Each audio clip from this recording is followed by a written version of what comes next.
할렐루야. 12월 20일 금요일 매일 성경 묵상 가이드입니다. 오늘은 이제 시편 109편 1절에서 15절의 말씀입니다. 시편은 총 150편이 있죠. 오늘 시편은 그 중에서 단 3편밖에 없는 저주시로 분류되는 시입니다. 58편 그리고 109편 그리고 뒤에 137편이 각각 시편에서 저주시에 해당하는 3편이죠.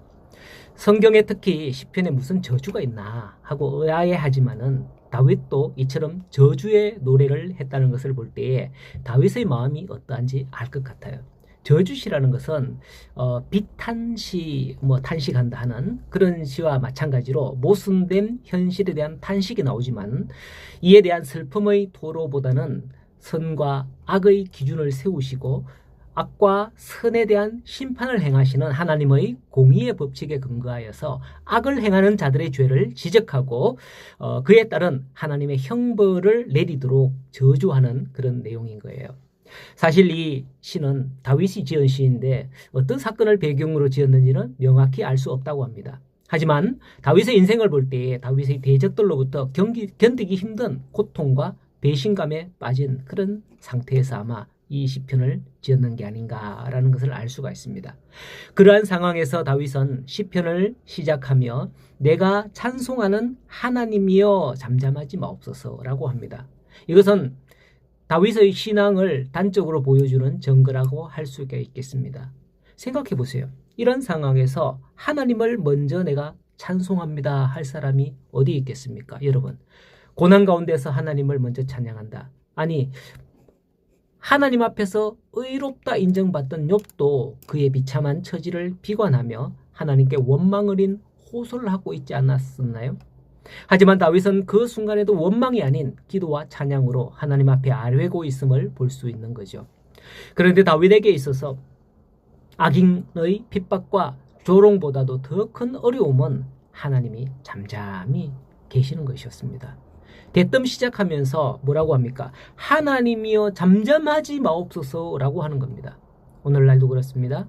하나님께서 우리를 사랑하시기 때문에 우리의 기도에 응답하시겠다고 해놓고서는 잠잠하죠. 그 이유가 뭘까요? 성경을 보면 요셉의 형들이 요셉을 노예로 팔았습니다.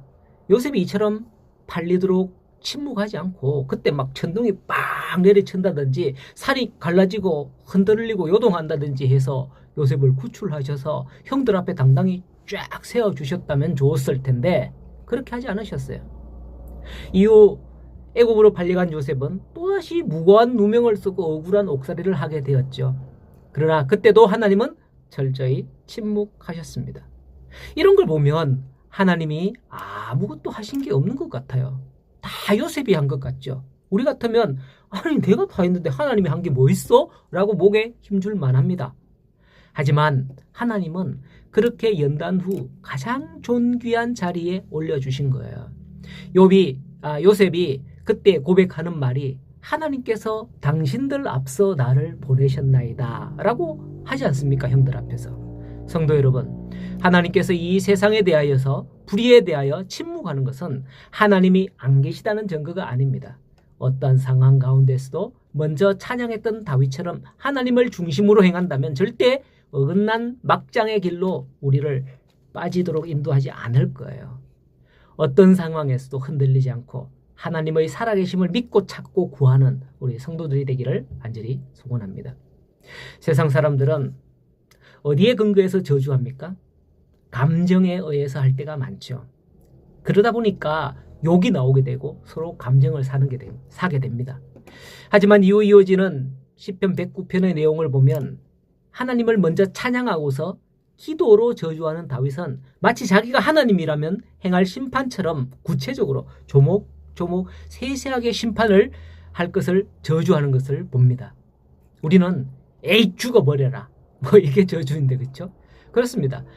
이런 다윗의 저주라 할지라도 듣는 이로 하여금 수긍이 가도록 하고 합당한 듯 보인다면 하나님께서 들으시면 어떻게 생각하시겠냐는 말이에요. 누가 들어도 옳은 소리거든요.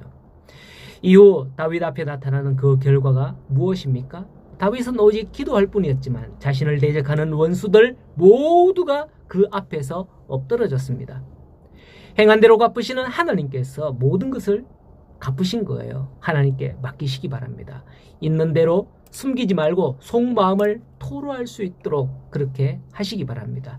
바로 우리의 모든 기도를 들으신다고, 주께서 들으신다고 주님 말씀하지 않았습니까? 내게 구하라고 하지 않았습니까? 어려워하지 말고 내 곁에 함께하는 주님께 모든 것을 솔직히 구하며 주님과 함께 동행하는 오늘의 삶을 사는 저와 여러분 될 수 있기를 간절히 소원합니다. 오늘도 하루도 복된 하루가 되시기를 소원합니다.